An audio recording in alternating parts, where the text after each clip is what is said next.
Bienvenidos y bienvenidas a todos y a todas. Vamos a dar inicio a este ciclo de conferencias que está en el marco de un proyecto de investigación que formamos parte varios de los que estamos integrando, que estamos acá, de la Facultad de Ciencias de la Educación de la Universidad del Comahue. El proyecto de investigación en el cual formamos parte se llama Escuela Secundaria y Trabajo en la provincia de Neuquén, dispositivos de formación, experiencias escolares y trayectorias juveniles. La directora del proyecto, es Silvia Martínez, y la codirectora es Delfina Garino, ambas de la Facultad de Ciencias de la Educación, quienes nos están acompañando en estos momentos.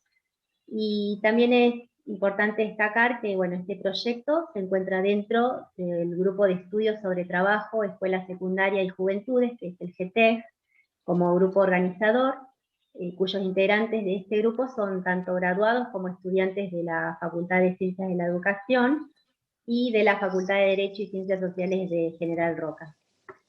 Es un grupo que es interdisciplinario, que cuenta con antropólogas, sociólogos, sociólogas, psicólogas y de Ciencias de la Educación.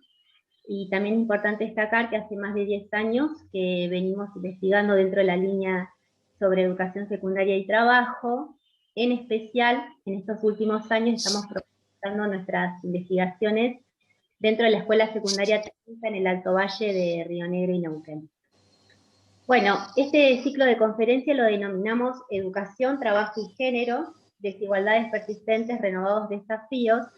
Esta actividad se realiza desde el Núcleo de Estudios en Educación y Ciudadanía del IPEX, que el IPEX es el Instituto Patagónico de Estudios de Humanidades y Ciencias Sociales, dependiente del CONICET de la Patagonia del Norte, y también de la Universidad del Comahue. La primera conferencia se realizó en marzo del año pasado, cuya expositora fue la doctora Verónica Milenar, del IDES.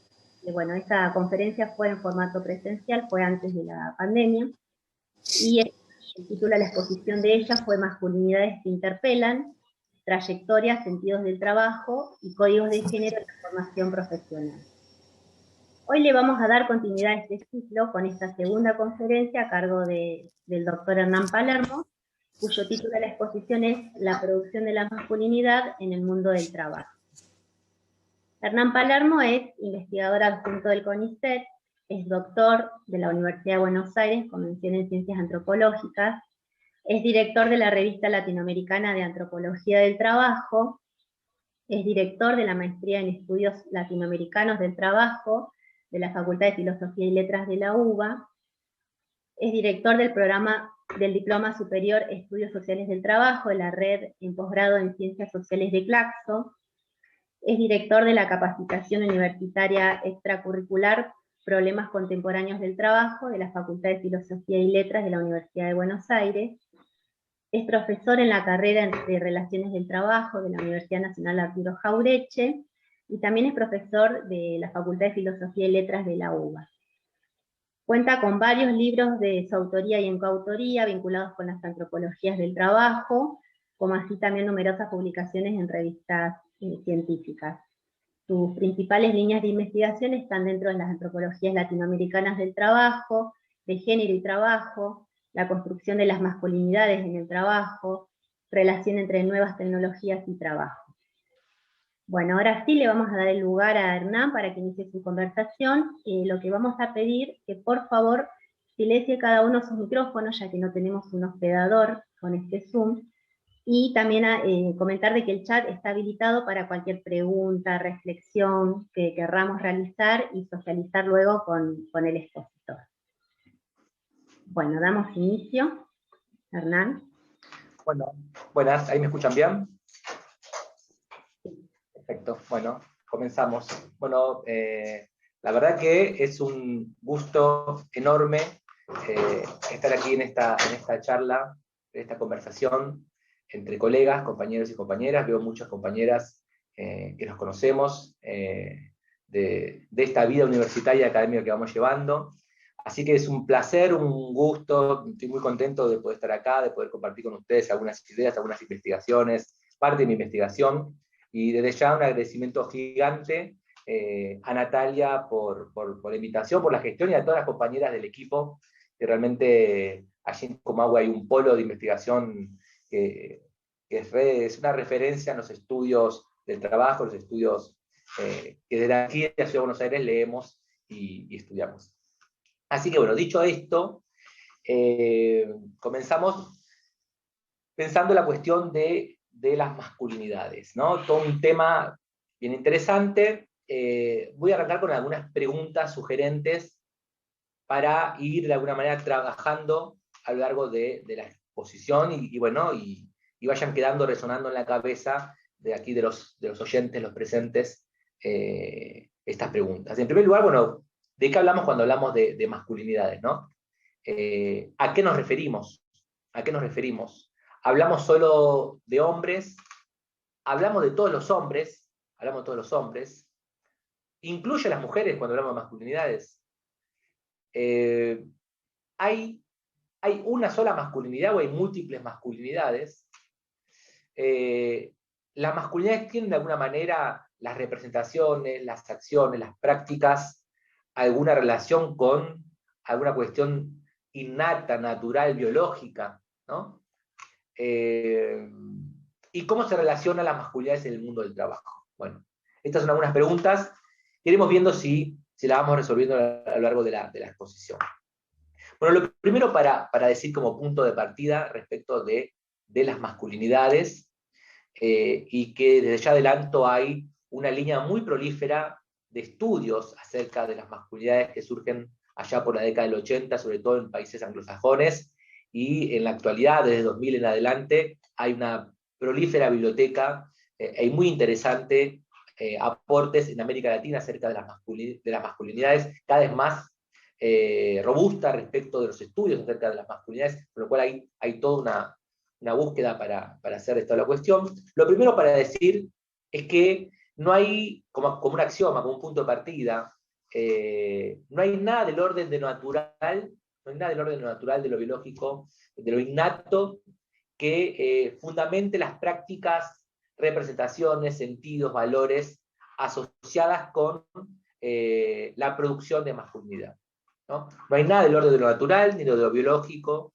ni de lo innato, que vincule las prácticas de la masculinidad ejercidas por los varones. Este como un punto de partida como para situarnos y ponernos de acuerdo, ¿no? Bueno, entonces, si no hay nada de lo innato, no hay nada de lo biológico, no hay nada de lo natural, que de alguna manera fundamente las prácticas que los varones, hombres, tenemos en nuestras vidas cotidianas y en el trabajo, bueno, ¿cuál es el fundamento? El fundamento claramente es histórico y social. Y ese fundamento histórico y social se construye claramente en lo que podemos situar como el sistema patriarcal. El sistema patriarcal, el patriarcado, configura prácticas, representaciones, sentidos, roles asociados tanto a la feminidad como a la masculinidad, ¿no? Y acá tenemos un primer punto de alguna respuesta a algunas de las preguntas que partimos. Cuando hablamos de masculinidades, lo estamos haciendo en términos relacionales, ¿no? Es una categoría de género. Es imposible, no se puede hablar de masculinidades si no lo hablamos en términos relacionales con las feminidades. Y acá hay una pregunta interesante desde los feminismos, desde el feminismo, es decir, la cuestión por el patriarcado. Bueno, está establecido, sabemos ya, que el patriarcado es preexistente al modo de producción capitalista, es preexistente al capitalismo. Ahora bien, lo que plantean algunos aportes bien fundamentales, y por ejemplo traigo a colación aquí un libro, seguramente lo deben conocer muchas, seguro, y muchos, el libro de Silvia Federici, Calibán y la bruja, el cual, bueno, hizo un aporte sustantivo, extraordinario, podemos poner el adjetivo que querramos, para poder pensar cómo el patriarcado encuentra en el capitalismo una polea de transmisión hasta ese momento nunca antes vista, ¿no? Encuentra en la articulación con el capitalismo una polea de transmisión y de profundización de la construcción acerca de lo femenino y lo masculino hasta ese momento nunca antes visto. De hecho, va a plantear Federici que el pasaje, esto que ella denomina el pasaje de una economía productora de bienes de uso, ¿no? De una economía productora de bienes de uso, es decir, de aquellos bienes producidos por el esfuerzo del trabajo y que tienen valor por el uso que se le da, en este caso un marcador por el uso de poder escribir, es decir, una economía productora de bienes de usos al pasaje de una economía productora de bienes de mercancías, eso va a producir una transformación en las relaciones sociales, políticas y económicas que van a profundizar esta diferenciación, sobre todo en el ámbito laboral, sexual del trabajo, entre la masculinidad y la feminidad. Este pasaje va a producir varias cuestiones, dice Federici. Por un lado, la ruptura, para poder entender la actualidad, la ruptura entre producción y reproducción, ¿no? Es decir, esa totalidad entre el ámbito de la producción y la reproducción, que se amalgamaba en una sola totalidad en una economía de bienes de uso, a partir del pasaje de una economía de producción de mercancías, esa totalidad se rompe, por un lado el espacio de la producción y por el otro lado el espacio de la reproducción, se produce una sexualización entre producción y reproducción, es decir, el ámbito de la producción para el ámbito de la masculinidad y el ámbito de la reproducción para el ámbito de la feminidad, y a la vez un proceso de jerarquización entre unos y otros, ¿no? El ámbito de la producción, el ámbito de producción de las mercancías, es decir, de producción de valor, y el ámbito de la reproducción, el ámbito, digamos, de la feminidad y ámbito que no produce valor. Bueno, el aporte fundamental de Federici es poder entender que en el momento de la acumulación originaria, en ese momento, digamos, de desestructuración del modo de producción feudal a una estructuración, a las primeras bases fundacionales del modo de producción capitalista, en ese momento de la acumulación originaria, se produce esta división sexual del trabajo que va a traer una transformación radical en lo económico, en lo político, en lo social, en lo cultural, ¿no? Entonces, esta es la primera tesis, digo, que sostiene Federici y que nos aporta, nos ilumina a todos y a todas para poder pensar el capitalismo en la actualidad. Es decir, podemos decir que no podemos entender el modo de producción capitalismo en la actualidad si no lo hacemos de una perspectiva que aborde la cuestión de clase y género, en primer lugar, ¿no? Digo, ahí hay como un acuerdo entre todos nosotros y nosotras, que a veces es interesante pensar, porque desde algunas posturas, desde el marxismo sobre todo, en el cual, desde las perspectivas críticas, podemos decir, de los estudios del trabajo, en el cual me escribo, a veces todavía caemos en esa pregunta de, bueno, ¿qué es primero, la clase o el género? ¿No? Es muy frecuente eso, ¿no? No, pero la clase determina el género, porque la clase es como decir, el miedo a que la estructuración de las relaciones de clase pierda fuerza para poder pensar el capitalismo. Y lo que nos plantea Federici es que no es posible pensar dicotómicamente, sino que hay que pensar en esta relación, en esas preguntas, bueno, ¿qué es primero, la clase o el género? ¿No? Es muy frecuente eso, ¿no? No, pero la clase determina el género, porque la clase es como decir, el miedo a que la estructura, caemos en estas dicotomías entre clase y género. ¿Qué es lo primero? ¿Qué determina qué? Que me parecen preguntas, si me puedo decir con confianza acá, vetustas, ¿no? Viejas, preguntas de un marxismo vetusto. Por eso, me parece que el texto de Federici nos salda esa discusión a la cual yo llamo vieja, vetusta, ¿no? Sepia, digamos. Pero bueno, ahora bien, otro elemento interesante que trae Federici aquí para poder entender de alguna manera la sujeción del hombre, de la mujer por el hombre, o la mujer, digamos, la pérdida de autonomía en términos económicos, va a ser un concepto clave que va a ser la construcción del patriarcado del salario, ¿no? Un concepto interesante para poder pensar esta sujeción entre la mujer y el hombre en este modelo, ¿no?, de familia, que se constituye a partir de estos procesos de acumulación originaria, se va a ir configurando como el hombre proveedor, ¿no? Acá hay un elemento, para pensar, bueno, una de las características de la masculinidad o de las masculinidades. Federici, siguiendo un poco con la autora, lo que ella va a decir es que desde el comienzo de la acumulación originaria, estamos hablando del siglo XV, se va a producir un proceso de disciplinamiento de la mujer que va a durar varios siglos, 2015, 2016, 2017. Ella va a hablar de una guerra sistemática contra las mujeres, ¿no? Digo, para poder entender en este momento de la acumulación originaria cómo operó la violencia en el capitalismo, ¿no? Cómo opera la violencia en el capitalismo como base fundacional de ese modelo de momento de acumulación originaria, pero la especificidad acerca de las mujeres y la violencia acerca de la mujer. Y esa especificidad va a estar dada fundamentalmente, plantea Federici, en la tecnicidad de la quema de mujeres a través del rótulo de adoradoras del diablo. Bueno, hasta acá un poco lo que todos y todas quizás hemos leído, conocemos y nos hemos formado con Federici. Y en este proceso de guerra contra las mujeres, dirá Federici, los cuerpos de las mujeres, los úteros en particular, se convirtieron en territorio de disputa política, ¿no? Como para situar el eje fundamental de qué era lo que se estaba discutiendo, ¿no? En esta guerra contra las mujeres.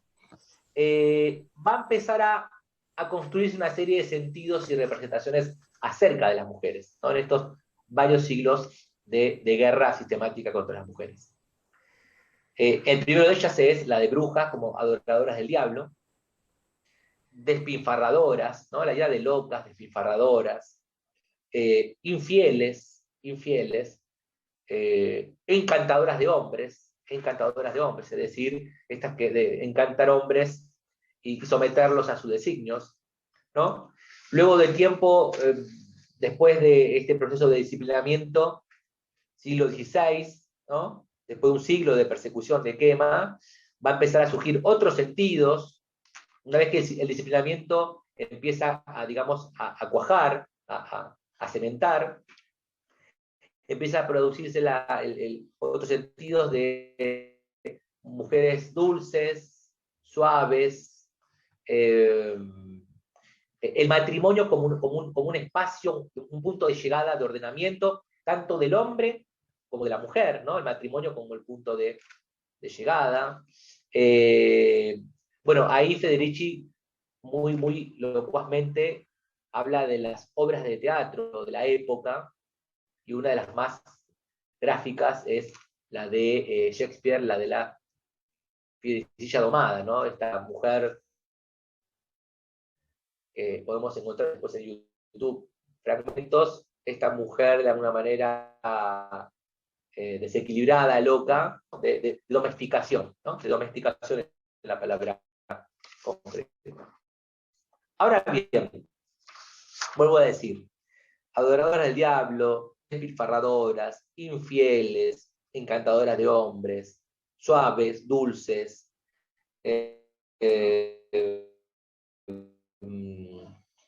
todos estos sentidos acerca de las mujeres,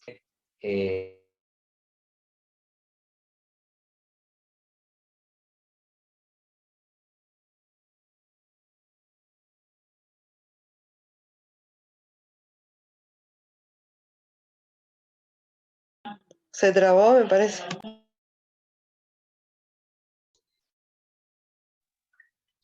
Ahí le aviso. Ahí volví. ¿Estoy? Sí, ahí está. Ahí está. Sí, bueno, me traiciona la tecnología. Bueno, volví a decir, estos sentidos que acabo de nombrar y que yo en el texto de Federici, ¿no? Despilfarradoras, infieles, encantadoras de hombres, dulces, suaves, tiernas. Estos sentidos acerca de la mujer me fue muy paradójico que cuando empecé a hacer investigación, cuando hice investigación en lugares, podríamos decir, de enclave hidrocarburífero, estos sentidos eran parte de la cotidianidad de cómo se pensaban las mujeres, ¿no? yo hice investigación, quizás algunos lo saben realmente, otros no, en ciudades petroleras, de producción hidrocarburífera, muy particularmente en Comodoro Rivadavia. Allí centré mi mirada, Comodoro Rivadavia, Caleta Olivia, Las Heras, estas ciudades.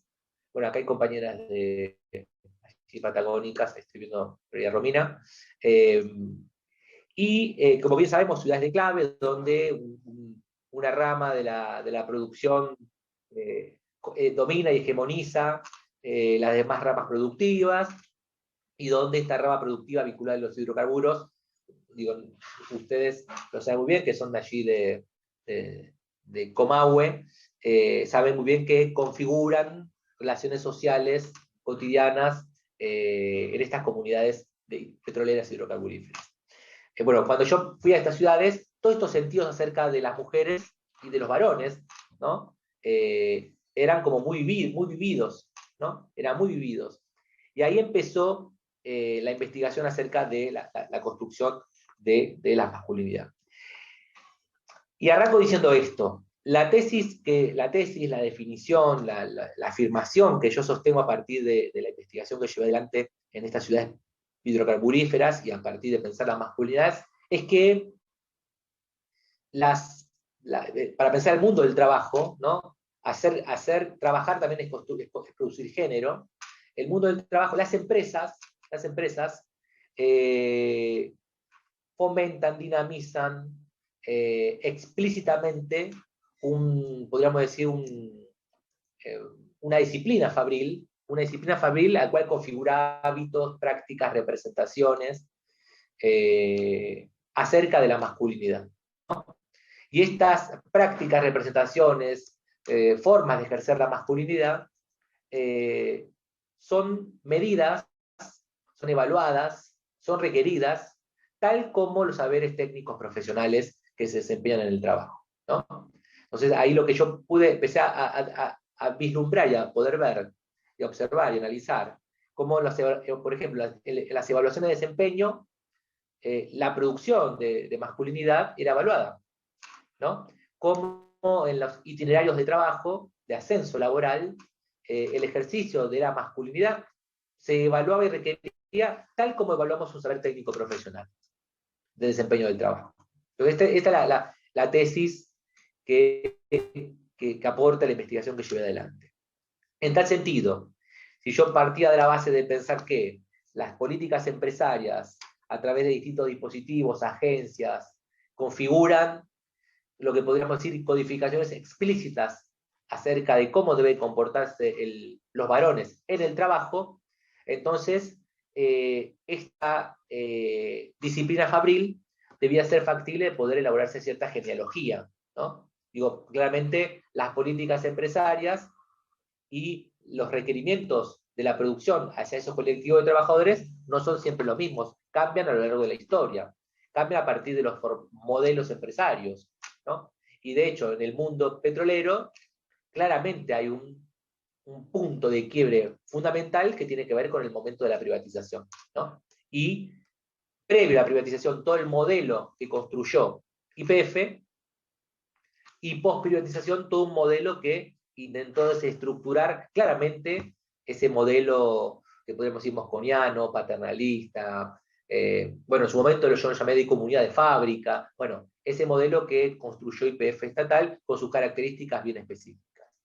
Ahora bien, respecto de estas características de YPF estatal, en la época de YPF, que el trabajo era pensado como el ejercicio de engrandecer la patria, engrandecer la nación, ¿no? De producción de patria, de alguna manera. Digo, cómo se configura una disciplina a partir de esa ideología, ¿no? El trabajo en YPF estaba muy cargado, muy vinculado con, sobre todo, sabemos, no hace falta que lo diga aquí, lo deben saber mejor que yo, compañeros y compañeras de ciudades petroleras, la vinculación de YPF con cierto sector militar, ¿no? Vinculado a una tradición industrialista, nacionalista, estatista, y cómo la empresa YPF tenía dispositivos empresarios para configurar en el ámbito de lo público podríamos decir,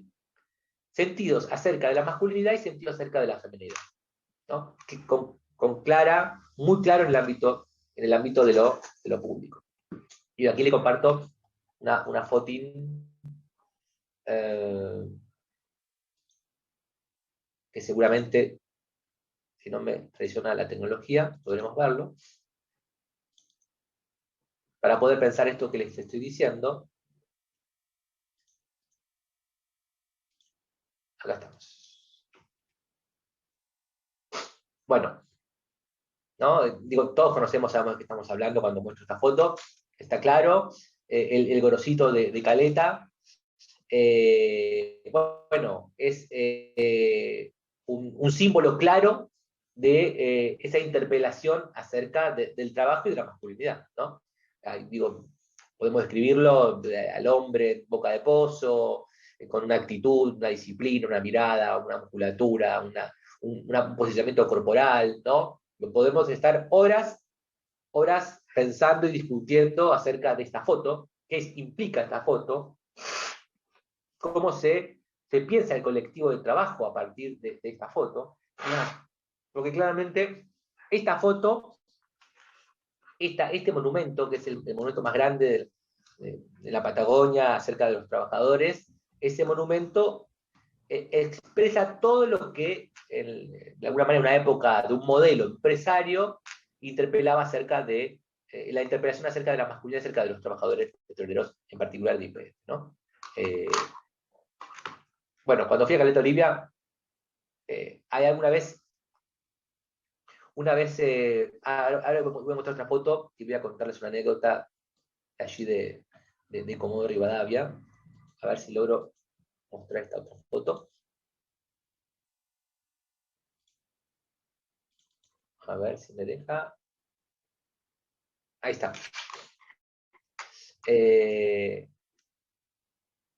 ¿Saben qué es esto?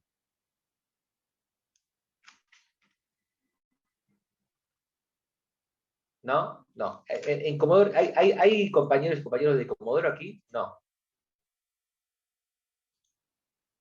No. Bueno, en Comodoro Rivadavia hay un monolito ahí dice, esta placa de bronce dice, en memoria a los caídos durante el año 1949, a los caídos en el trabajo petrolero, y ahí da los nombres, ¿no? Octavio Tanto, Julián Robledo, Mauricio Tanto, ¿no? Hay un monolito muy grande en Comodoro Rivadavia, muy grande, que habla de los caídos en el trabajo petrolero, ¿no?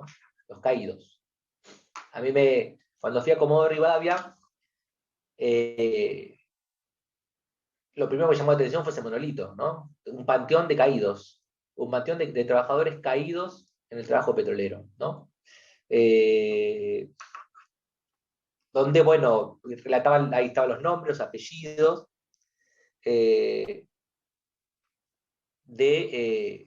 bueno, ese proceso de heroización, podemos decir, ¿no? Un proceso de heroización de aquellos trabajadores que morían en el trabajo petrolero, ¿no?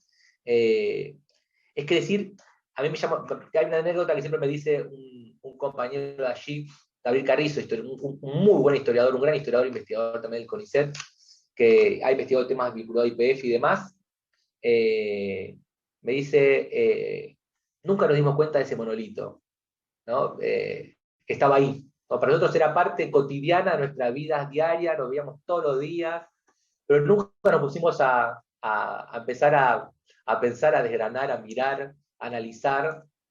Bueno, esta cuestión del antropólogo, ¿no? Aquí, esa formación del extrañamiento del viaje, lo primero que me llamó la atención y me partió la cabeza en aquel momento fue un monolito a los caídos en el trabajo petrolero, ¿no? Es decir, ahí está claramente construyendo una idea acerca de la muerte, pero más que hablar de la muerte, habla para lo que significa el trabajo para los que están vivos, ¿no? Es una significación del trabajo para aquellos que están vivos. Aquellos que están vivos saben que su trabajo es un trabajo heroico, ¿no? Y la muerte es una muerte heroica. Por eso ahí empecé a pensar la idea de las masculinidades heroicas, ¿no? digo, de cómo las masculinidades heroicas construyen cierta idea de heroicidad y también de práctica cotidiana y de alguna manera también de prácticas de arriesgar la vida en situaciones heroicas, ¿no? Y la otra pata en todo esto, para poder pensar estas relaciones de género que construyó YPF durante sus años estatales, es el ritual, que esto lo investigó muy bien otra gran investigadora allí de Comodoro Rivadavia, Eda Crespo, el ritual de las reinas y las princesas, ¿no? YPF construye en el espacio público una representación ritualizada muy clara acerca de qué es la feminidad, ¿no? Las reinas, princesas, dulces, suaves, adorables. Acá estoy viendo los comentarios, tremendo que sea esa masculinidad heroica, hoy genera muchísimo malestar en los jóvenes. Bueno, esas princesas dulces, suaves, virginales, ¿no? Virginales, con todas estas características para representar la feminidad tal como lo planteaba en los textos que escribió Eda Crespo. Ahora bien, cuando se privatiza la empresa, todo este mundo heroico, ¿no? De princesas, de reinas, de alguna manera eclosiona, explota, deviene la empresa privada, devienen los dueños, ¿no? Los dueños privados, ¿no? En un primer momento, toda la privatización que llevó adelante Extensoro, posteriormente Repsol, ¿no? Antes la empresa estatal era de alguna manera esta idea de que es de todos, ¿no? Una empresa de todos, y como es de todos, también genera toda una dinámica laboral muy particular. Bueno, a partir de la privatización, lo heroico queda de alguna manera desdibujado, igual sigue prevaleciendo esta idea de trabajador o como proveedor. La idea de proveedor es muy interesante, digo, dejémoslo ahí como una nota al pie, porque hoy encontramos que hay transformación de esa idea de proveedor, ¿no? Digo, hay masculinidades que no se anclan en la idea de proveedor, de hombres proveedores, ¿no? Pero vamos a ver un poco más adelante. Cuando deviene la privatización, otra de las relatos muy interesantes para poder pensar la masculinidad es que los trabajadores que yo entrevisté, una de las frases recurrentes era: me cortaron las bolas, ¿no? Me cortaron las pelotas, ¿no? A partir de la privatización, ¿no? Como esa idea objetivada, esa metáfora que da cuenta de una situación de castración, ¿no? El hombre castrado, me cortaron las bolas el hombre castrado. Metafóricamente es muy potente, digo, es muy utilizado en los momentos, digamos, de acontecimientos traumáticos de varones, sobre todo vinculados a la pérdida del trabajo, la idea de me cortan las pelotas, me parten al medio, me cortan las bolas, ¿no? Esta metáfora es muy elocuente, ¿no? Y acá hay una cuestión muy interesante que plantea Norma Fuller, una de las investigadoras de masculinidades en Perú. Ella plantea que la masculinidad se construye a partir de una referencia acerca de lo abyecto, ¿no? Lo abyecto es la feminidad, ¿no? Hay una frontera bien demarcada entre lo abyecto y la masculinidad, ¿no? Bueno, esta situación de castración, de alguna manera, vuelve difusa la frontera entre lo abyecto y lo masculino, ¿no? Es decir, hay un proceso de alguna manera de esta castración, de feminización. Es decir, los trabajadores petroleros en ese proceso de pérdida del trabajo, ¿no? Y de alguna manera de pérdida de ese lugar como proveedor, se acercan más en términos de subjetivación al objeto, ¿no? A lo femenino. Y acá hay otro elemento interesante que también pasó en Comodoro Rivadavia, es que cuando empezaron a haber las primeras movilizaciones de trabajadores petroleros, muy en soledad, los primeros años, la comunidad no petrolera, y que siempre vivió con rivalidad de alguna manera los beneficios de los petroleros, los denominaron como las viudas de Mosconi, ¿no? Las viudas, ¿no? Otro proceso de feminización interesante para poder pensar, ¿no? Las viudas. Dejan de ser mantenidos de alguna manera, las viudas de Mosconi. Es muy interesante ese relato cuando me decían, nos decían que éramos las viudas de Mosconi, para poder pensar estos procesos de de cuando la masculinidad se vuelven difusas las fronteras y se acerca más a la idea del objeto, ¿no? En términos de norma Fuller. Bueno, la genitalidad claramente es la metonimia de la masculinidad y del poder de lo masculino, ¿no? La idea de las bolas, me cortaron las bolas. Hay mucho ahí de esa metáfora acerca de la castración. De hecho, hay muchas prácticas masculinas que tienen que ver con la violencia en los genitales. Acá hay algunos varones y cuando, por ejemplo, decimos, o hacemos los varones, o algunos ya no, cuando tratamos de no hacerlo más, pero la idea cuando éramos chicos, esto de hacernos chiflar. ¿Saben lo que es hacerse chiflar? Ahí hay varones que dicen que sí. Delfina dice que sí. ¿Querés contar lo que es chiflar, Delfina? Agarrarle los testículos a alguien hasta que silbe, ¿no? Hasta que silbe. Exactamente. De alguna manera hay ahí una metáfora de la castración, ¿no? Digo, hay mucho ahí vinculado con los genitales en términos de las prácticas de los varones para analizar, ¿no? Constantemente estamos haciendo alusión a las bolas, ¿no? Como metonimia del poder de esa masculinidad. Y aquí hay unos aportes de Bourdieu muy interesantes, que plantea que en la sociedad capitalista y occidental se produce una suerte de división fundamental binaria, ¿no? Binaria, digo, un poco lo decíamos recién con Norman Fuller, entre lo masculino y lo femenino, ¿no? Lo masculino, lo activo, el poder, lo femenino, lo pasivo, ¿no? El vacío de poder de alguna manera. Y esto de alguna manera opera en las prácticas masculinas y mucho más en estos ámbitos de trabajo donde ocurren procesos que podemos decir de exacerbación de la masculinidad, de este tipo de masculinidad, ¿no? De exacerbación de este tipo de masculinidad. Y aquí introdujo otro matiz para poder pensar el ámbito del trabajo en el cual yo investigué, que también otro autor importante, Kaufman, para pensar las masculinidades, que dice algo interesante, y algo que yo escribo, es que claramente la masculinidad, y acá podemos dar una definición de masculinidad para entender, digo, ¿de qué hablamos cuando hablamos de masculinidad? ¿No? Estamos hablando claramente de un dispositivo de poder. Un dispositivo de poder que es un conjunto de discursos, de prácticas, a través de los cuales los varones, al nacer, somos socializados y producidos, ¿no? Acá hay un elemento para pensar, podemos retomar Simone de Beauvoir, que decía, no nacemos mujeres, nos hacen mujeres, para poder decir lo mismo, no nacemos varones, de ninguna manera nacemos varones, nos vamos produciendo en este imperativo acerca de la masculinidad, y este imperativo de la masculinidad claramente arraiga un dispositivo de poder, y que ese dispositivo de poder se afirma sobre la idea, la convicción de que los cuerpos, los valores y las capacidades femeninas se encuentran en los límites del objeto, como diría Norman Fuller, y por ende expuestas al control, a la apropiación.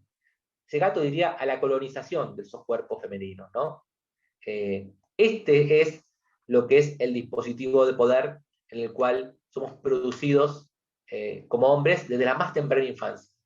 Desde que nacemos, vamos al jardín, vamos a la escuela, vamos al colegio, vamos al trabajo. Estamos socializados en este ejercicio de este dispositivo de poder que opera como un lenguaje que naturalizamos, que hablamos sin mucha reflexión. Cuando uno habla, yo ahora estoy hablando, no estoy pensando en las palabras, digo, fluyen. Bueno, el lenguaje de la masculinidad fluye también. Por eso es tan difícil de desterrar las prácticas vinculadas con la violencia, que también dentro del lenguaje de la masculinidad está el monopolio de la violencia hacia lo femenino, la feminidad. Por eso es tan difícil pensar en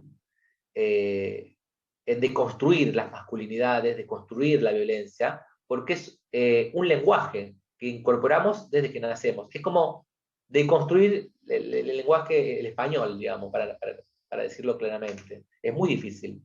Es un control epistemológico, subjetivo, constante, ¿no? Acerca de cómo vamos hablando esa masculinidad. Entonces, dicho esto, que es un dispositivo de poder, de privilegios, claramente, lo que introduce Kaufman como elemento interesante es también que ese privilegio expone a determinados sufrimientos a los varones que ejercemos la masculinidad. Sufrimientos que por modelos hegemónicos de masculinidad inalcanzables, ¿no? Es decir, siempre la frustración de algo inalcanzable, ¿no? Los varones debemos ser fuertes, potentes, ni que hablar en términos sexuales, ¿no? La potencia sexual. Por eso digo, es tan traumática la iniciación sexual de los varones, ¿no? Porque tiene que desplegar un abanico de poder y de potencia que es un modelo inalcanzable. Por eso digo, también, como dice Kaufman, nos expone a un sufrimiento y a una angustia de nunca alcanzar y poder llegar a ese modelo.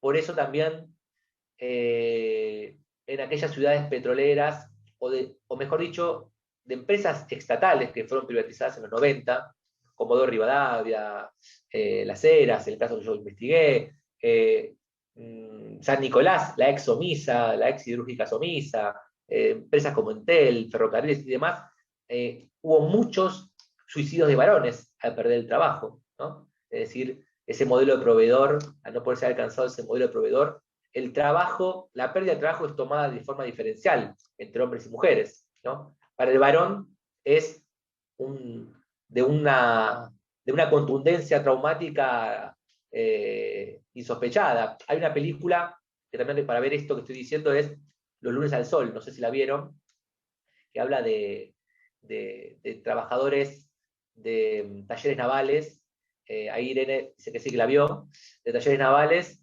de España, en los 2000, ¿no? Y un grupo de amigos desocupados, y hay una escena particular que les recomiendo, que cuando van, el varón está desocupado y la mujer que tiene trabajo van al banco a pedir un préstamo, y le dice, bueno, firme aquí para el préstamo. Y el varón claramente va a firmar, y el del banco dice, el sujeto activo, ¿no? Y él se queda como así, y bueno, y termina rompiendo todo, ¿no? Porque como un varón es el sujeto pasivo, que no tiene trabajo. En el mundo de los petroleros, bueno, todo este tipo de sufrimiento deviene en el cuerpo, ¿no? En la imposibilidad del cuidado hacia el cuerpo de uno, en la imposibilidad de poder concebir el cuidado, y acá deviene todo el imperativo acerca de los golpes, el bancarse las inclemencias del tiempo, ¿no? Hay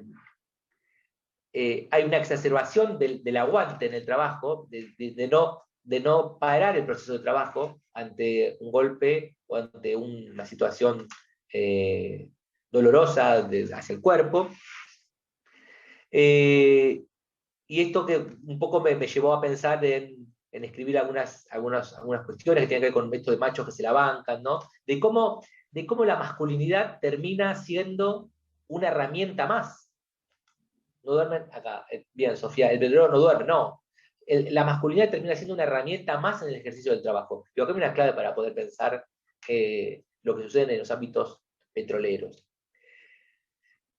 Ahora bien, cuando uno empieza también a ver la cuestión generacional, ¿no? Decíamos al comienzo, clase, género, edad, ¿no? Hay heterogeneidades también, ¿no? Digo, y acá hay algo interesante, yo decía la cuestión del proveedor.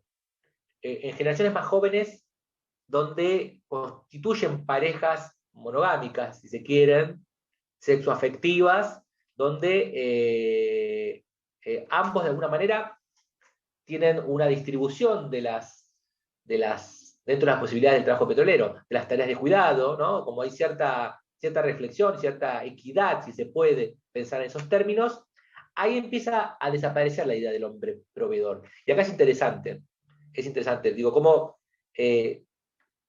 una vez una estudiante me dijo, ¿es posible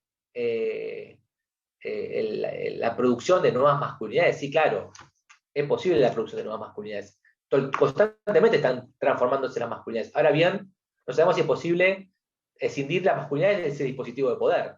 Eso es otro tema, ¿no? Digo, producción de nuevas masculinidades, claramente, si vamos a ver, por ejemplo, los ámbitos de trabajos vinculados a las tecnologías digitales, ¿no? Software, aplicaciones, plataformización del trabajo, ¿no? Lo que vemos ahí que hay toda una batería de imperativos novedosos acerca de la masculinidad, ¿no? Se apelan a masculinidades, por ejemplo, sensibles, ¿no? Uno tiene que ser sensible, sensitivo, no a esto de obturar los sentimientos y que queden al estilo, digamos, de los trabajadores petroleros. Bueno, lo que vos sentís, no me traigas un quilombo en el laburo, guardátelo vos, continúa con el trabajo. Hay espacios vinculados sobre todo a lo que se llama el capitalismo cognitivo, capitalismo informático, donde hay rondas de sensibilización para decir, bueno, ¿qué te pasa hoy? Digo, porque tiene que ver con tareas cognitivas, ¿no? Si hay un trabajador bloqueado cognitivamente en la producción de empresas de tecnología, bueno, hay que destrabarlo. ¿Qué te pasó hoy? ¿Qué pasó en tu casa? Hay coaching para poder pensar tus problemáticas en tu casa, con tu mujer. Contame, ¿cómo, no? Con lo cual, hay imperativos de masculinidades sensibles, imperativos de masculinidades emprendedoras, ¿no? De masculinidades líderes, de ser líderes, ¿no? De ser flexibles en términos ante el error, ¿no? De no empacarse, no ser un hombre recio, sino ser un hombre flexible. Con lo cual es interesante pensar muchas veces de cómo pareciera que estamos transitando hacia la producción de masculinidades que deconstruyen ciertas ideas del hombre proveedor, fuerte, duro, rudo, tosudo, y pareciera que vislumbramos masculinidades novedosas que podrían ser masculinidades más plenas, que plantean cierta cuestión de igualdad frente a la feminidad, y aquí a mí me gusta pensar una categoría muy interesante que lanzó Nancy Fraser hace unos años, que habló de cómo el neoliberalismo se reconvierte, se reapropia de las luchas de los feminismos de los 70, de la igualdad, del empoderamiento de las mujeres, de la diversidad, del multiculturalismo, y de alguna manera se construye ella dijo, me parece una categoría fantástica, de neoliberalismo progresista, ¿no? Un neoliberalismo progresista. Yo creo que en este neoliberalismo progresista que podemos empezar a vislumbrar y que tuvo 4 años, desde 2015 al 2019, de esplendor, donde la idea de la meritocracia y el emprendedor era como parte de las discusiones de lo público, que mira quizás estas masculinidades producidas en ámbitos de enclave, hidrocarburíferas, con desprecio, y construye nuevas masculinidades, pero que claramente están ancladas en ese dispositivo de poder, que no se disocian de ese dispositivo de poder, y que lo que hacen de alguna manera es ayornar este dispositivo. Ya no hablamos más de masculinidades quizás proveedoras, hablamos de masculinidades de emprendedores, y la idea de emprendedor trafica, podríamos decir, por abajo un fuerte imperativo acerca de la masculinidad. De hecho, y para ir concluyendo, para pensar las masculinidades actuales, si uno ve, por ejemplo, todos los mitos de origen de las empresas de tecnologías, ¿no? De Facebook, de Google, de Hewlett Packard, de Amazon, ¿dónde nacieron? En un garage, ¿no? En un garage. El garage como mito de origen. El garage, podríamos pensarlo como el último, primero un lugar de lo privado, ¿no? Lejos de la mano del Estado. ¿No? El Estado no regula el garage. No entra el ámbito de lo doméstico, podríamos decir. El garage como el ámbito de lo doméstico. Ahora bien, el garage no es cualquier lugar de lo doméstico. Es el único lugar resguardado de la feminidad, ¿no? No es ni la casa, no es la pieza, no es el cuarto, no es el baño, no es la cocina, es el garage. El ámbito de los fierros, los autos. Es decir, es el único ámbito del espacio doméstico que plantea esa frontera respecto a lo abyecto y lo masculino. Entonces, me parece que en las palabras de Nancy Fraser, este neoliberalismo progresista encuentra en la actualidad, reapropiándose de muchas reivindicaciones de los feminismo de los 70, encuentra un ayornamiento y una revitalización de esa hegemonía que se lo brinda estas miradas cool, soft, acerca de las masculinidades. Así que bueno, siendo ya 40 minutos largo, porque los vengo contando, dejamos por aquí si les parece. Bueno, muchas gracias, Hernán. Muy interesante tu exposición.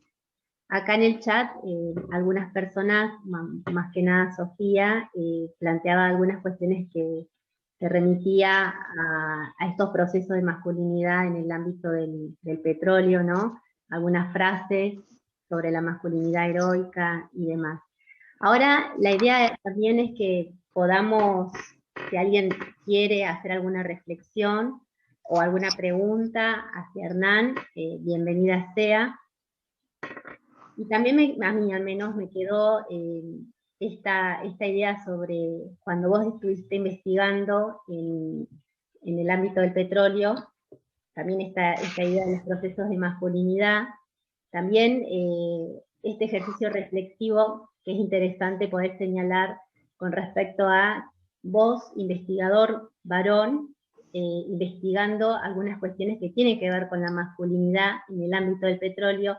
Esto como a mí me gustaría también conocer cómo impacta en el proceso mismo de investigación, porque también tiene que ver con la posición, con la persona, ¿no? Que es un investigador y que es varón, y está investigando la masculinidad, ¿no? Entonces, esto también, cómo se puede jugar ahí. Y otra cuestión que me pareció interesante en los estudios críticos del trabajo, este vínculo que vos señalás sobre clase y género, que están intersectados. También me parece que la categoría interseccionalidad de María Lugones podría dar también pistas para poder pensar los estudios críticos del trabajo, ¿no? Esa desde mi humilde lugar. No sé si alguien quiere plantear alguna reflexión o alguna idea para señalarle a Hernán. Bienvenido sea.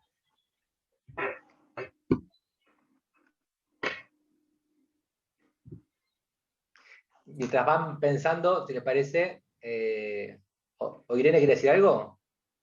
No, mientras van pensando, a ver, adelanto algunas de las preguntas de Natalia.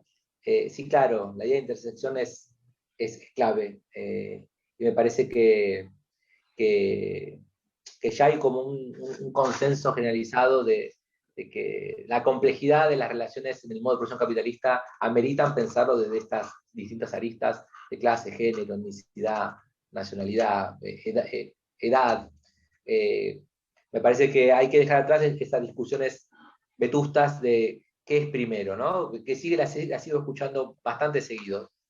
Y sobre la cuestión está buenísima lo que plantea la pregunta sobre el lugar del investigador, allí en el trabajo de campo. Bueno, es interesante porque la investigación es parte de una relación etnográfica, podríamos decir, entre investigador y sujeto investigado. En este caso, un investigador varón, ¿no? Era un poco más joven que hoy en día, pero varón, blanco, ¿no? Podríamos decir cis, de Ciudad de Buenos Aires, de la Ciudad de Buenos Aires. Todo eso se jugaba constantemente en el trabajo de campo, constantemente. Todo el tiempo había todo tipo de chistes, situaciones, ¿no? De que había que cuidarme, de que no lo toquen a Hernán. Había toda una serie de secuencias, porque yo hice trabajo de campo, como no les conté, yo hice trabajo de campo en los pozos de petróleo. Tuve la suerte que los planetas se alinearon en algún momento y pude entrar, ahora lo podemos decir, ya pasaron muchos años, de forma ilegal en los trabajos de los campos de los pozos de petróleo. Y me subí en las camionetas con algunos amigos que hice de allí, petroleros, íbamos a los pozos de petróleo y allí pude entrevistar, pude sacar fotos. De hecho, acá les voy a compartir una foto que está muy interesante para ver un gorosito humano. Pude entrevistar, sacar fotos, hablar.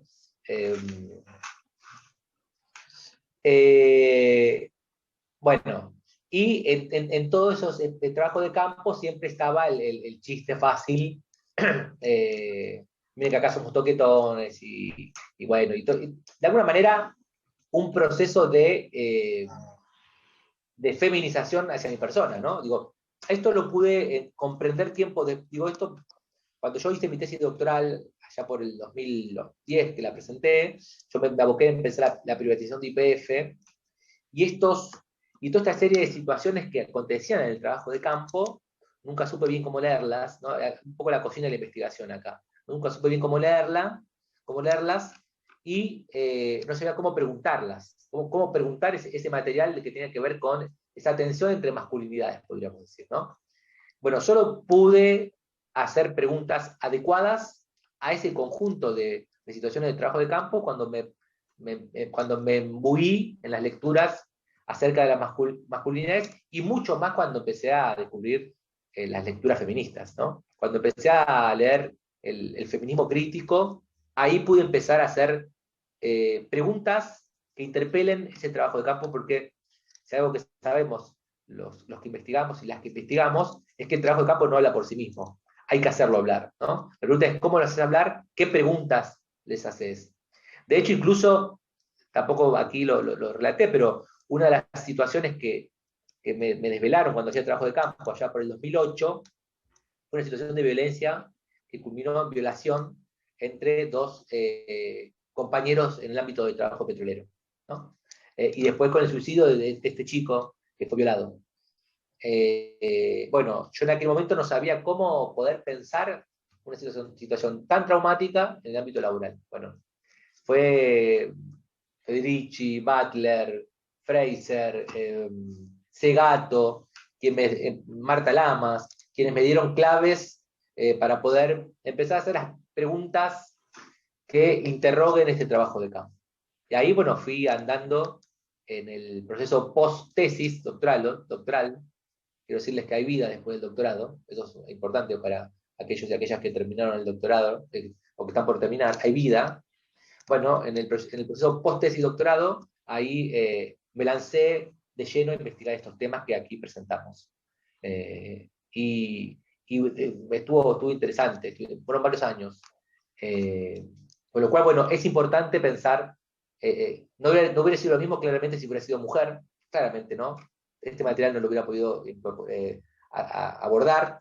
No pude como varón hacer trabajo de campo con las mujeres solas de los petroleros, nunca pude, porque está mal visto que un varón esté con las mujeres o las compañeras o novias, esposas de los petroleros. Pero sí me pude complementar, y acá está la cuestión de la complementariedad de las investigaciones, con compañeras de Comodoro Rivadavia que han investigado, en particular con la investigación de Natalia Barrio Nuevo, que investigó las mujeres de los petroleros, y ahí pudimos de alguna manera confrontar y complementar la investigación de ellas mujeres y la mía con varones. Bien.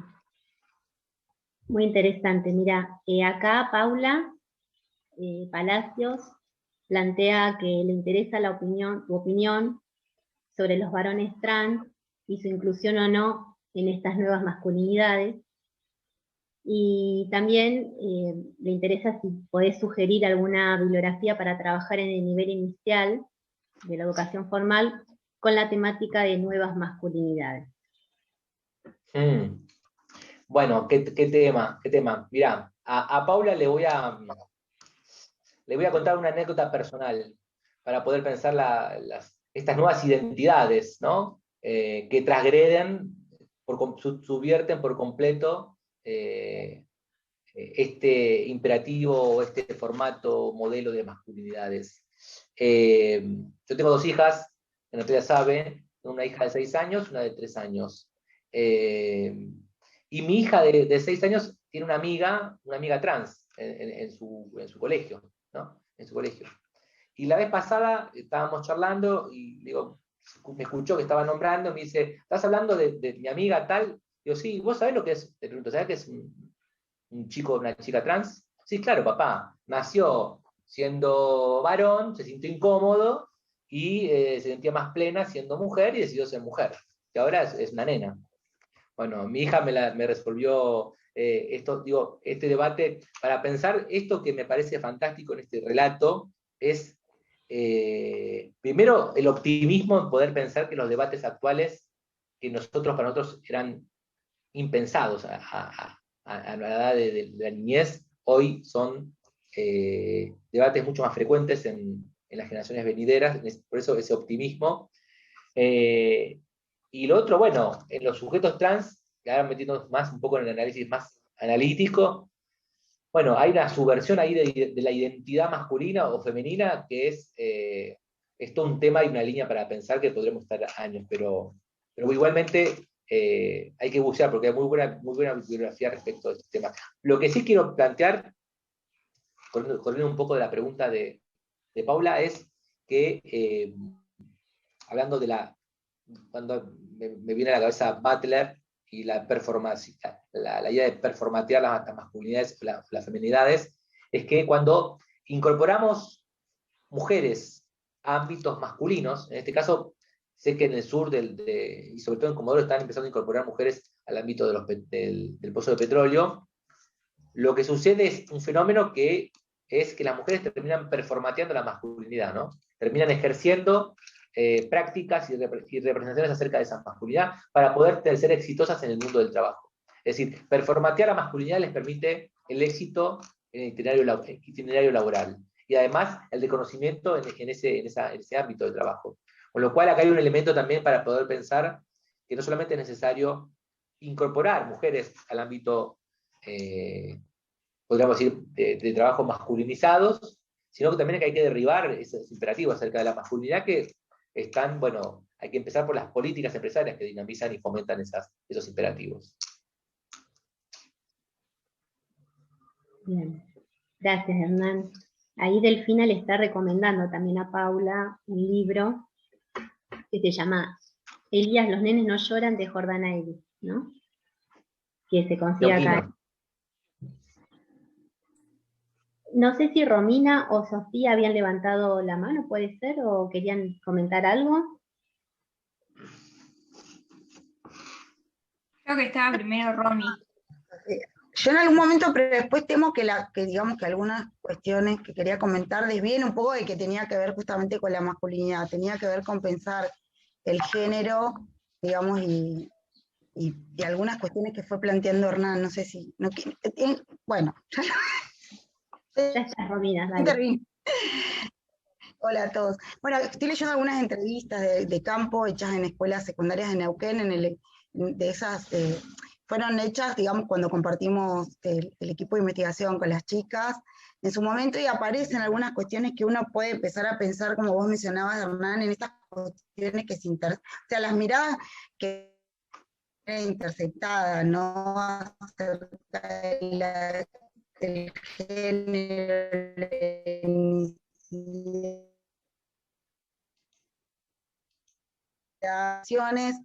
jóvenes, y en mi entrevista, digamos, en escuelas secundarias, y aparecía el tema del trabajo, o sea, como una tensión, no se podía ser una joven, aparecía el género, no se podía ser joven trabajadora, porque eso en la escuela traía muchas como tensiones. Finalmente las chicas demostraban tener trayectorias exitosas, estaban terminando el secundario y comentaban sus experiencias de trabajo con su familia y con las madres, ¿no? Entonces yo o lo pensaba por el tema del cuidado, o pensaba esta división sexual del trabajo que vos traías a colación a partir de los aportes de Federici, como si ahí no hubiera como una difuminación entre lo público y lo privado y la escuela, y de ahí trabajaban todo el día, todo el tiempo. Había referencias a sus cuerpos, y ahí también el tema de la feminidad y hegemónica, por ejemplo, tienen la espalda rota de tanto cargar cajones, no sabía de dónde sacaban esas cuestiones, cómo armaban esas metáforas, y en realidad uno hasta podría pensar en términos de empoderamiento, así como Contreras López lo piensa en la bibliografía que nos diste en un seminario que justamente cursé con vos, digamos, si entre estas economías familiares, de tipo familiar o tipo más comunitario, las mujeres podían más bien empoderarse, ¿no? Y poder enfrentar. Uno podría pensar otras cuestiones, no sé, discriminación de los nativos, estrategia de ascenso social, ¿no? Entonces, no sé si por ahí se entiende lo que quiero marcar. Si habría una difuminación, esta división sexual, No habría la idea del que hay una cuestión ahí más unitaria y las jovencitas trabajando con las madres en las ferias, por ejemplo, o en negocios, o en comercios, ¿no?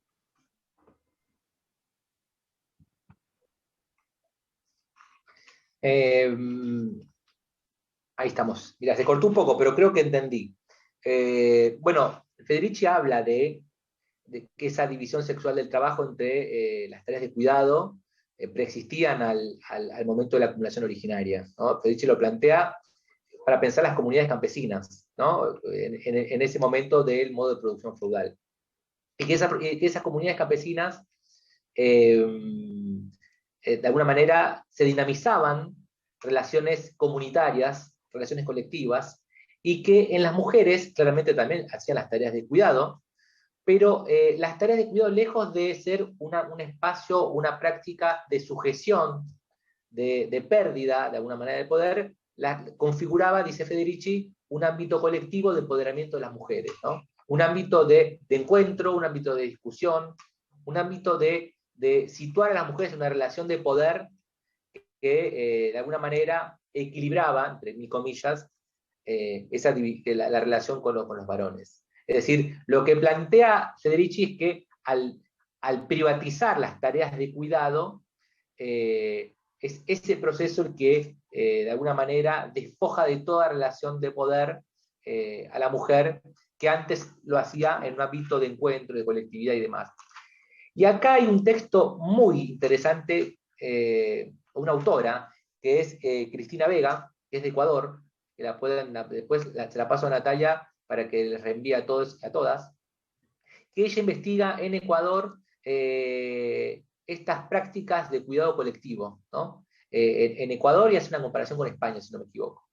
Y cómo estas prácticas colectivas de mujeres en las tareas de cuidado también genera cierta idea de, podemos decirlo en estos términos, de empoderamiento de esas relaciones. Con lo cual, ahí también no solamente opera esta división sexual de trabajo, sino cómo se lleva adelante esos trabajos, ¿no? Si son colectivos, si son individuales, qué relaciones dinamizan al interior de esa división sexual de trabajo. Porque no es lo mismo la mujer, la privatización de la tarea al interior del hogar y de esa dependencia económica, que diría Federici, el patriarcado del salario, que tareas colectivas de encuentro, de solidaridad, de lazos de solidaridad, de lazos comunitarios entre las mujeres. Me parece que sustancialmente ahí cambia digamos, las correlaciones de fuerza, podríamos decir. Eso por un lado. Y lo otro que también está bueno es, dejar de pensar en el ámbito de lo público, lo privado, ¿no? Como el ámbito de lo doméstico, sino de pensar más la idea de domesticidad, ¿no? De responsabilidad, más que el ámbito de lo privado, como el ámbito de la mujer, del ejercicio de lo doméstico, sino que esa domesticidad también se transfiere en distintos ámbitos, ¿no? Las responsabilidades que acarrean las mujeres en las tareas de cuidado, ¿no? Pero bueno, esto me parece que ahí después le voy a pasar a Nati para que es una autora muy interesante, Cristina Vega, que es una autora muy allegada a Federici, además, ¿no? De esa perspectiva, ¿no? De esa perspectiva conceptual.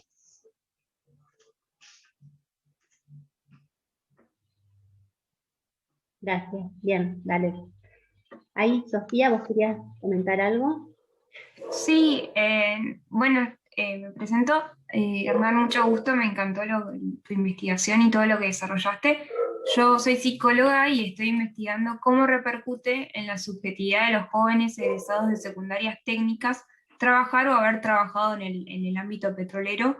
Y bueno, en relación a lo que vos mencionás, esto de las masculinidades y las nuevas masculinidades, es muy notorio cómo se genera muchísimo malestar y sufrimiento en jóvenes que egresan de secundarias técnicas, que tienen el ideal o el imaginario petrolero que menciona Delphi, de entrar a trabajar en el campo, de ganar plata, de sacar a la familia adelante o ellos crecer económicamente, y cuando llegan al campo se encuentran con un montón de pruebas o rituales para pasar o sortear para pagar derecho de piso, y que ya muchos que vienen con esta construcción de nuevas generaciones, donde hay un respeto hacia la figura femenina, hacia las mujeres, hay una deconstrucción en cuanto a orientación sexual y un montón de cosas que tiene el joven, que no lo tiene la persona que tiene 40, 50 años trabajando en el campo. Se nota muchísimo el choque generacional y el malestar y la angustia, la gran angustia que tienen los jóvenes por encontrarse con estas figuras trabajando en el campo y lo difícil que resulta para ellos. Está bueno en cierto punto en que haya este choque de estructuras, pero también hay un montón de jóvenes que están padeciendo y también gente grande que se encuentran con esto de decir, bueno, yo vengo trabajando de una manera hace un montón de años y esto ya no va, y no está tan bueno, porque me lo está marcando un pibe de 25 años de que lo que estoy diciendo es una barbaridad, sobre todo en esto, en la comunicación, si no te la bancás, sos un puto, acá venís al campo a trabajar, a la mujer, me contaban, tuve la oportunidad de entrevistar 2 mujeres. La verdad que son muy pocas las mujeres que pudieron participar y también en la realidad es que son pocas las mujeres que trabajan en el sector del campo y me contaban que en el campo el hombre la respeta mucho y bueno, yo también trabajé en el sector del petróleo y me pasaba eso, que los compañeros entre pares es como que cuidan muchísimo a la mujer. Los superiores, los jefes, los dueños, situaciones de acoso laboral tremenda. Y bueno, es todo un mundo súper agresivo y violento el sector del petróleo. Y bueno, ahí justo te escuchaba y lo comenté en el chat, el año pasado conocí el caso de un chico que fue abusado por 2 compañeros del trabajo en estas rituales de pagar derecho de piso, fue toqueteado, manoseado, la pasó tremendo.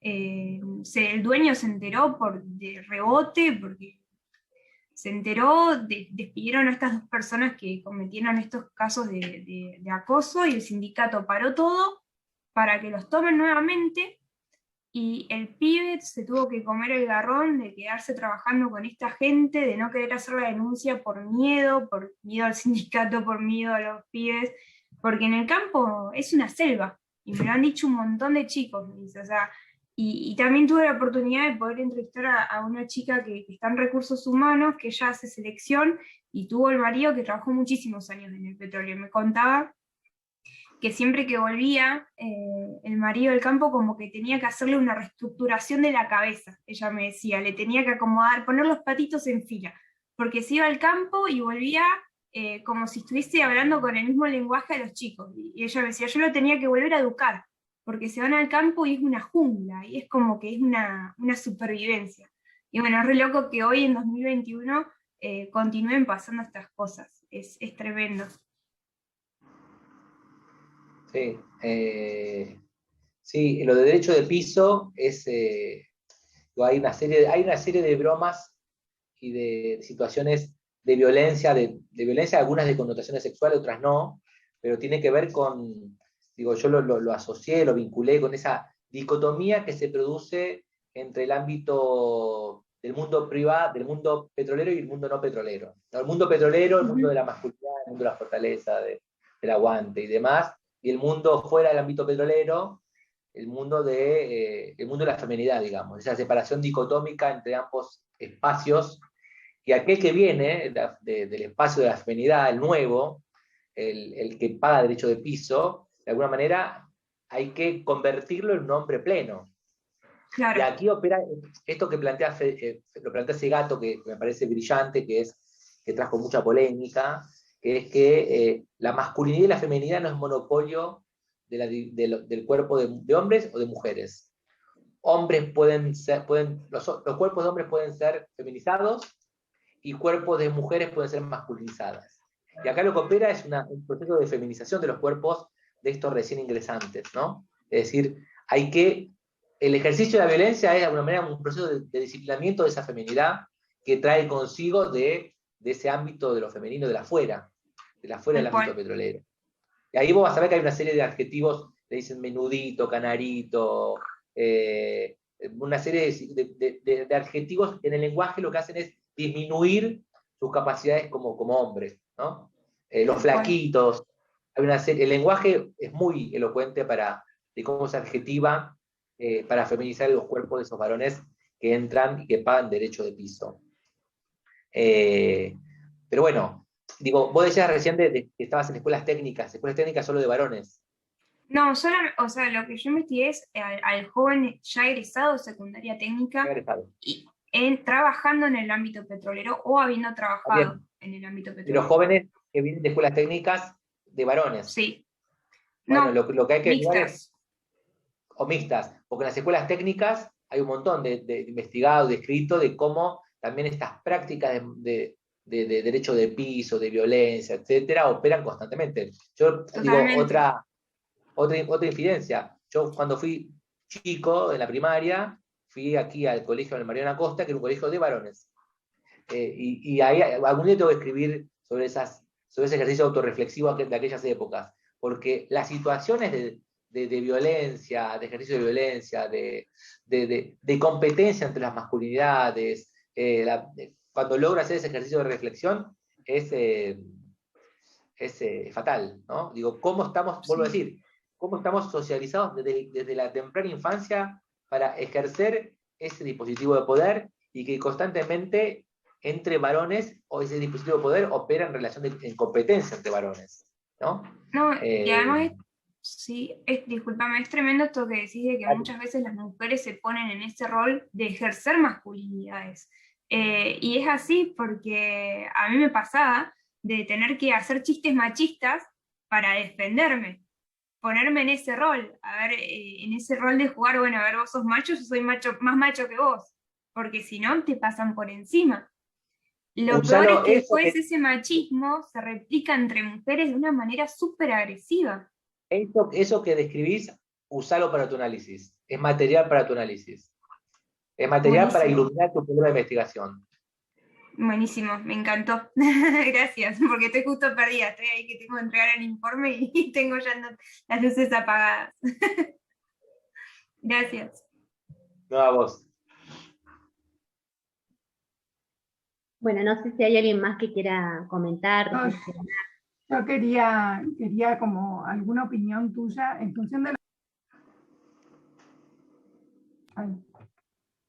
estaba en este asunto de los ritos, ¿me escuchan?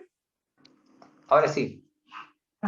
Yo pensaba en este asunto de los ritos iniciáticos. Yo fui a escuela técnica y soy de un pueblo minero, digamos, y era de las pocas mujeres. Y pensaba en los ritos iniciales, por ejemplo, que contaba mi papá que era médico en el hospital, y siempre son violentos, no van contra los cuerpos, en estos casos lo masculino era lo prioritario, era lo fuerte, lo poderoso, pero ahora estamos viviendo en una sociedad con mucha visibilización de algunas cosas, sobre todo el tema de la violencia hacia las mujeres, pero también este tema que vos contabas, o que contaba recién Sofía, ¿no? De violaciones entre varones, de golpes, de cuerpos mutilados, digamos, el tema de contra los morochos, digamos, ese tema de racismo, ¿no? Dentro del grupo de petróleo, eso, al menos en los dichos, digamos, los morochos son los que van al pozo, los ingenieros son rubios y están en las oficinas, digamos, hay como también una cosa con los cuerpos de los mismos varones y poderes distintos a partir de lo que se porta, ¿no? Igual que como ser mujer. Y yo pensaba, ¿cómo no tengo mucho análisis sobre esto? Si este es un momento de mayor auge de eso, de violencia, o siempre fue y ahora lo estamos visibilizando, o este capitalismo individualismo sigue profundizando estas cosas.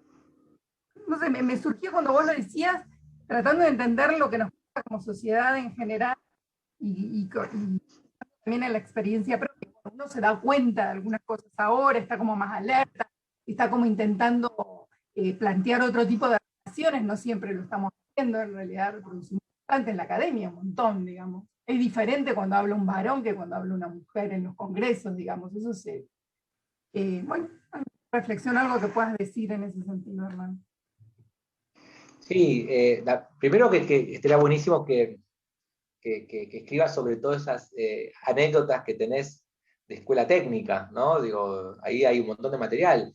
Y lo que digo, me parece a mí es que claramente el movimiento de mujeres, el movimiento feminista, hace que echemos luz sobre estas prácticas que antes estaban más, de alguna manera, en el plano de lo privado, de lo doméstico. También decían, bueno, violencia entre una pareja bueno, es cosa de ellos, ¿no? No te metas. No, bueno, ahora me parece que políticamente es incorrecto decir eso. Digo, me parece que la corrección política o lo incorrecto se va modificando, y ese es el ejemplo más de esto que estamos contando, más palpable de los procesos sociales, ¿no? Que se transforman. Digo, eso se está transformando. Ya no es políticamente correcto mirar para otro lado ante la violencia machista, me parece que los debates iluminan, y este ejemplo que yo traje de mi hija, que me cuenta de su amiga trans, de cómo fue su proceso, y que para mí es maravilloso, porque vuelvo a decir, si lo contrasto con mi niñez en una escuela de varones, yo soy de las cavernas, ¿no? Y ella me cuenta cómo su amiga se siente más plena eligiendo otra identidad. Y ahí eso me parece un optimismo fantástico. Ahora bien, también lo que digo es, un poco trayendo lo que decía de Nancy Fraser, de cómo se construyen nuevas masculinidades a partir de este neoliberalismo progresista, es como también dispositivo de poder. ¿Sí? Se te corta, Hernán. Ahí me ves y ahí sí. Ahí estamos, sí. Bueno, de cómo también la precaución de cómo estas nuevas masculinidades actuales se agiornan, y muchas veces el dispositivo, pareciera que prescindimos de algunos privilegios, pero lo que estamos encontrando es una vuelta de tuerca a estos nuevos imperativos, y como decía, ¿no? El dispositivo de poder sigue intacto, el dispositivo de poder que tiene que ver con la producción de la masculinidad. Pero bueno, tenemos mucho para seguir pensando, seguro, ¿no? Bien. Delfina, ¿vos querías plantear algo? Sí, hola. Bueno, gracias Hernán por la presentación. A mí me interesaría si podés desarrollar, aunque sea brevemente, algo sobre esta alianza meritocracia-masculinidad, porque nosotros en los trabajos de campo que hacemos en las escuelas, especialmente en las escuelas técnicas, nos aparece bastante fuertemente, digamos, la idea de meritocracia, como por ejemplo, como fundamento para la selección de pasantes cuando hay pocas vacantes y un curso de, qué sé yo, 30, 40 chicos y chicas disponibles para hacer las pasantías, y nos han pasado en casos de cuando por los criterios que establecen formales de selección para empresas, por ejemplo, del sector vinculadas al sector hidrocarburífero, tienen que acceder mujeres, terminan después de todas maneras accediendo varones, entonces, como que el criterio formal es la meritocracia, y está, digamos, vinculado también, digamos, a las relaciones hegemónicas, digamos, y a la masculinidad. Quería, si podés comentar algo al respecto.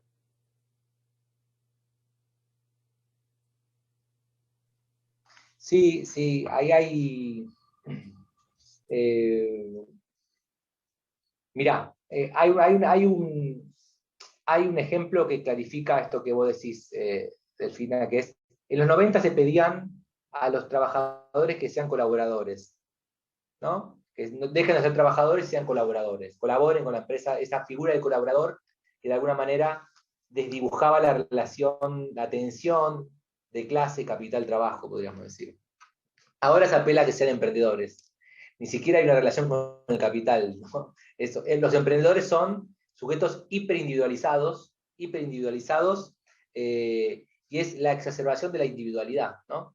La exacerbación de la individualidad, y acá es lo que yo decía, esto de cuando se se produce una idea romántica de la autonomía y de la libertad y una heterogenización de las identidades de los sujetos, ¿no? Hay múltiples identidades y una idea romántica de la idea de autonomía y de libertad, que más que lograr de alguna manera emancipar, organizar, sujeta al sujeto en una idea muy reducida de autonomía, que es la de, bueno, gestionar tus skills blandos y tus skills duros, ¿no?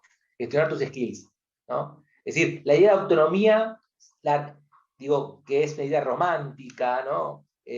Termina reduciéndose a su mínima expresión, que es la gestión de tus habilidades diarias para la subsistencia de trabajos cada vez más precarios, ¿no? El ejemplo más palpable de esto es el fenómeno denominado como plataformización del trabajo. Estos chicos, chicas, jóvenes, vinculados a una empresa a través de una aplicación, desconocen de qué empresa es, y que muchas veces configuran un sentido del trabajo de, bueno, me armo mi propio turno, mis propios espacios de trabajo, mi propio turno de trabajo, mi propia jornada de trabajo, ¿no? Esta idea de la libertad y la autonomía. Por eso digo, acá hay que tener cuidado con esta idea de, hay una autora también interesante que es Tamar Pitch, otra autora también que vengo siguiendo bastante, Tamar Pitch, y que plantea de la proliferación de nuevas identidades, ¿no? Que también obturan también la construcción y la consolidación de colectivos, los colectivos, ¿no? Pero me parece que el peligro, y que está en disputa aún, ¿no? Porque no está saldada esta discusión, es sobre esta idea de autonomía y libertad, ¿no? Que en pandemia se exacerba además, ¿no? Que en pandemia se exacerba. Pero que es una idea de autonomía que no emancipa, sino que sujeta a los sujetos, a las sujetas. Hay un poco de lo que intento pensar y problematizar, ¿no? Y además, una idea de autonomía y de libertad en un momento en el capitalismo donde no están ni siquiera aseguradas las condiciones de vida, ¿no? De trabajadores y trabajadoras. O sea, una idea de autonomía y libertad bajo la incertidumbre absoluta. Es una idea rara de autonomía y libertad la que nos presenta, podríamos decir, el neoliberalismo progresista. Recuerden cuando Esteban Bullrich, ahora me viene a la memoria, y ahí una vez le pregunté a Natalia para que me diera una opinión de lo que pensaba. Esteban Bullrich declara, cuando era ministro de Educación, dice que la escuela tiene que producir trabajadores y trabajadoras que estén a gusto con la incertidumbre. Que estén a gusto con la incertidumbre. Y de hecho da un ejemplo más claro, dice que produzcan más Marcos Galperín. Marcos Galperín, saben todos y todas, es el CEO de Mercado Libre, ¿no? Esta idea del sujeto que emprendió en un garage y de noche a la mañana se convirtió en un multimillonario a partir de una idea brillante y sus méritos meritocráticos. Por eso digo, esta idea de la incertidumbre, de la libertad, de la autonomía, nos expone a un capitalismo cada vez más de trabajo precarizado. Digo, en Argentina tenemos 40% de pobreza, otro tanto por ciento enorme de trabajo informal, con lo cual, bueno, pensemos esa idea de autonomía y libertad. ¿Autonomía y libertad de qué? Sí, exacto, que también son discursos que proliferan en el ámbito educativo también. No es casual. ¿Alguien más que quiera plantear algo?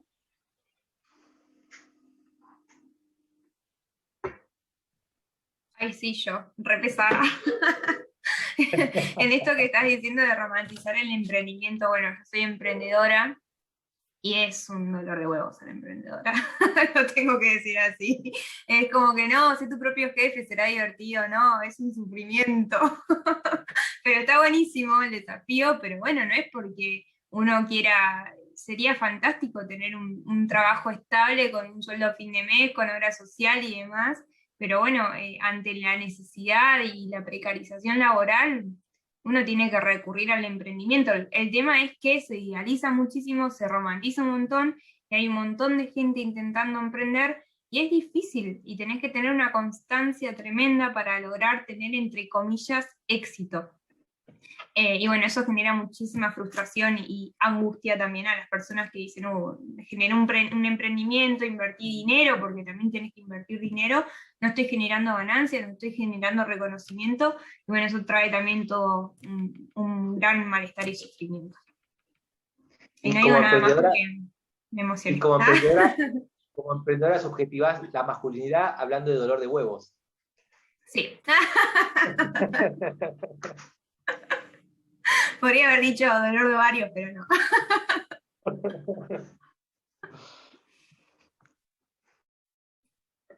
Bueno, me parece que quiero agradecerte por estar acá. Lástima que, bueno, fue virtual, porque en su primer momento habíamos pensado que hacerlo cuerpo a cuerpo, pero bueno, no se pudo hacer.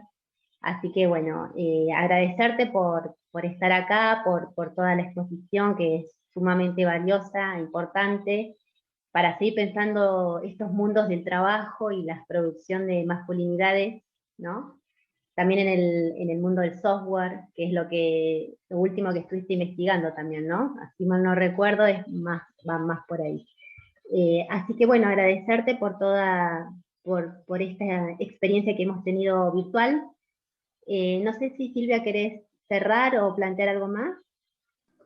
No, más que agradecimiento también a la gente que participó. Hay gente que no conocemos, o al menos yo no conozco, que pueden ser de otros grupos, que quedamos abiertos a seguir interactuando y a lo que podamos armar redes y colaborar con temas que nos preocupan mucho desde la investigación, desde lo personal y desde los lugares que ocupamos. Y muchísimas gracias, Hernán, por tu generosidad, por tu tiempo, por ganas de compartir lo que haces. Bueno, y también a disposición en lo que nosotros podamos hacer desde acá en estos tiempos tan complejos y tan demandantes, ¿no? Como para pensarnos. Bueno, nada, agradecerles, agradecido. Siempre me parece que los intercambios son fructíferos y sobre todo, nada, con este equipo que está allí en el Comahue, universidad a la cual le tengo mucho cariño y bueno, allí pude también dar cursos y además formarme, ¿no? A partir de los intercambios con investigadoras e investigadores allí en el Comahue. Así que bueno, siempre que tienen la señal, allí estaré seguramente para lo que necesiten. Así que bueno, nos estaremos viendo. Bárbaro. Bueno, muchas Bueno, gracias. muchas gracias a todos por Gracias. participar también, todas y todos por participar.